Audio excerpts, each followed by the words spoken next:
Mutton குழம்பு வைக்க போகிறப்ப அதுக்கு நான் வந்து 1 கிலோ மட்டன் எடுத்து வச்சுருக்கேன். ஒரு 2 தக்காளி, மல்லி இலை, கருவேப்பிலை, புதினா, ஒரு 5 பச்சை மிளகா, 10 சின்ன வெங்காயம், ஒரு 50 கிராம் மட்டன் மசாலா பொடி, அரை மூடி தேங்காயை வந்து நல்லா நைஸாக அரைச்சி வச்சுக்கலாம். 2 உருளைக்கிழங்கை வந்து பொடிசாக கட் பண்ணி வச்சுக்கோங்க. பட்டை, கிராம்பு, ஏலக்காய், பிரிஞ்சி இலை தாளிக்கிறதுக்கு எடுத்து வச்சுருக்குறோம். இப்போ நம்ம வந்து அடுப்பில் சட்டியை வச்சுக்கிட்டு மட்டனை வந்து நான் குக்கரில் ஒரு 5 விசில் வச்சு வேக வச்சுக்கிட்டேன். வேக வைக்கும்போது 1 ஸ்பூன் இஞ்சி பூண்டு பேஸ்ட்டு போட்டு வேக வச்சுருக்கேன்.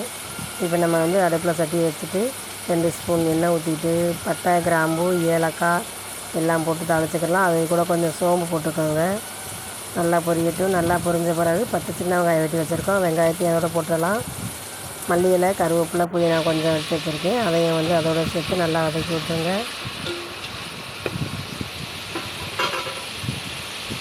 அது நல்லா இப்போ வதங்கிருச்சு நம்மளுக்கு.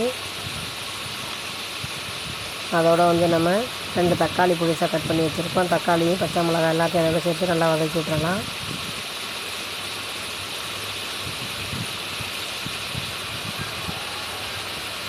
தக்காளியும் பச்சை மிளகாய் கொஞ்சம் வதங்கிருச்சு. இப்போ வந்து நம்ம வேக வச்ச மட்டன் அதில் சேர்த்துக்கலாம்.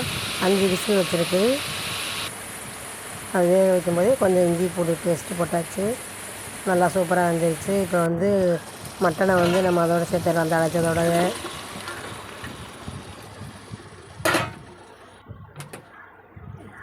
இஞ்சி பூண்டு பேஸ்ட்டு வந்து ஒரு 2 ஸ்பூன் போட்டிருக்கேன். நம்ம ஆல்ரெடி 1 ஸ்பூன் போட்டாச்சு. இப்போ எல்லாத்தையும் ஒன்றா கலந்து விட்டுக்கலாம். 50 கிராம் மட்டன் மசாலா பொடி எடுத்து வச்சுருக்கோம். அதையும் அதோடய சேர்த்துடலாம்.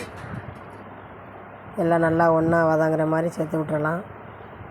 இப்போ வந்து நம்ம வந்து ஒரு 2 டம்ளர் தண்ணி ஊற்றுறோம். இதில் 1 கிலோ மட்டன் போட்டிருக்கோம்ல, அந்த மட்டனுக்கு தக்கன தண்ணி வச்சாச்சு. இப்போ வந்து நம்ம உருளைக்கிழங்கு வந்து அதோடு போட்டு விட்டுறலாம். அப்புறம் வந்து குழம்புக்கு தேவையான உப்பையும் போட்டுருங்க. அரைச்சி வச்சுருந்த தேங்காயையும் வந்து இதோடய சேர்த்துக்கிடலாம். அரை மூடி தேங்காய் அரைச்சி வச்சுருந்தேன், அதையும் சேர்த்து எல்லாத்தையும் நல்லா ஒன்றா கலந்து விட்டுட்டு 1 டேபிள் ஸ்பூன் உப்பு போடுறேன். அதையும் போட்டு நல்லா ஒன்றா கலந்து விட்டுலாம். கறியெலாம் வெந்துருச்சு. ஒரு 10 நிமிஷம் வச்சா போதும். ஏன்னா ஆல்ரெடி நம்மளுக்கு கறி குக்கானது தானே.